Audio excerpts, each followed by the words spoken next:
Hello learners, I am Ipshita Sasmal, Assistant Professor, Ambedkar University, Delhi.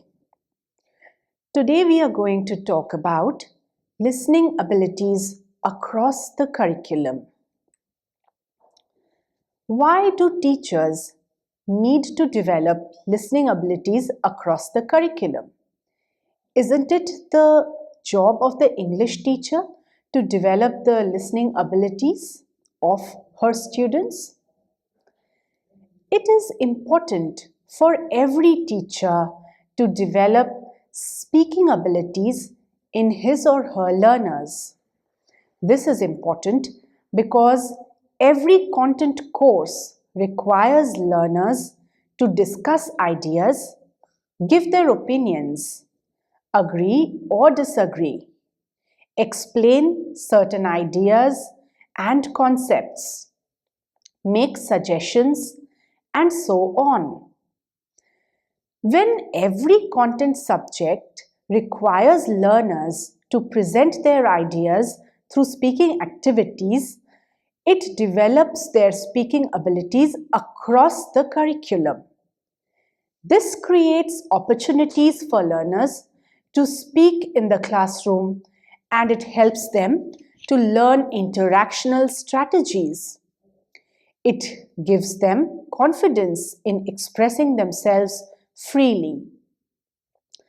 Thus, learners, we can see that it is important to develop these abilities across all courses in the curriculum. Now we look at the importance of developing speaking abilities. In an interaction, the mutual efforts of participants makes ideas and concepts easier to understand.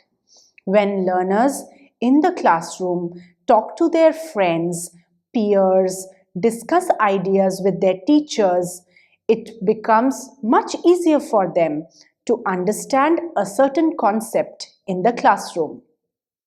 Canale and Swain have called this strategic competence, and it is an important aspect of developing speaking abilities. Different types of content makes different linguistic and strategic demands on learners.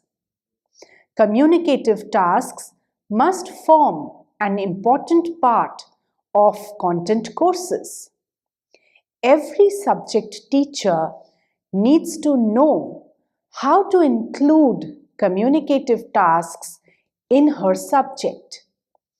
This will help her learners to focus on meaning rather than form. In an English classroom, a learner focuses more on the form or the grammar. However, in a subject class or a content course, the focus of the learner is on the meaning or the subject matter. The learner is not thinking much about the language. In this way, the learner learns speaking skills unconsciously, and it helps him or her to develop his strategic competence in the language. We are now going to look at types of speaking tasks. Teachers can use different types of communicative tasks in their lessons.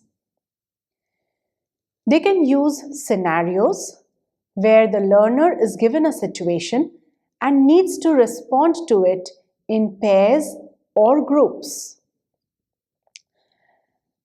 Teachers can also engage learners in discussions, which requires questioning skills and disagreement with a previous speaker. Presentations are a common way of engaging learners in speaking activities. In presentations, the learners plan, organize, and present to an audience. Short talks are also useful in identifying and presenting the main ideas of a text. Teachers can use short talks or small presentations to help their learners to present the main ideas of a chapter or a text. Class seminars help learners to respond to questions from the audience. This is an important skill that learners need to know. Every subject teacher can engage her students or learners in class seminars where the learners have to respond to questions from the audience. Speaking tasks can be of two types. They could be divergent or they could be convergent. Divergent tasks require learners to produce longer speaking turns. In contrast, convergent tasks include information gap, which can lead to minimal speaking turns. It is good for teachers to use divergent tasks in the classroom when they want learners to engage in a discussion or a conversation. These are some of the speaking abilities that need to be developed in all content courses. Learners need to give their own opinion. They need to agree or disagree wherever appropriate. Learners should know how to explain something. Making suggestions is an important skill of speaking. In an interaction, when two people are talking to each other, sometimes it is essential to interrupt in the middle. How can we do that in a polite way? Questioning is an important speaking ability which helps learners to confidently participate in an interaction. Learners also need to develop the skill of reporting. And finally, they need to know how to answer questions. Now we are going to look at some formal and less formal expressions that our learners can use in every content course to express their opinion. When it is a more formal context, learners can use expressions such as, "It is my view that," "I take the view that," "I believe." There are also some neutral expressions like "I think," "What I think is," "I'd say that," "It seems to me that," "It seems clear, obvious, evident to me that," "I have to say that," "I am not persuaded that." There are also some less formal expressions to give your opinion. These expressions can be used in informal situations or when the interaction is semi-formal. These expressions are, "As far as I am concerned," "I think," "To me." Now we are going to look at some useful language to agree and disagree in an interaction. When learners want to indicate that they agree with something, they can use expressions such as, "Yes, yes, that's right," "That's true," "You are quite right," "Oh, you are absolutely right," "I agree," "That's a good point," "That's what I think," "Oh, absolutely."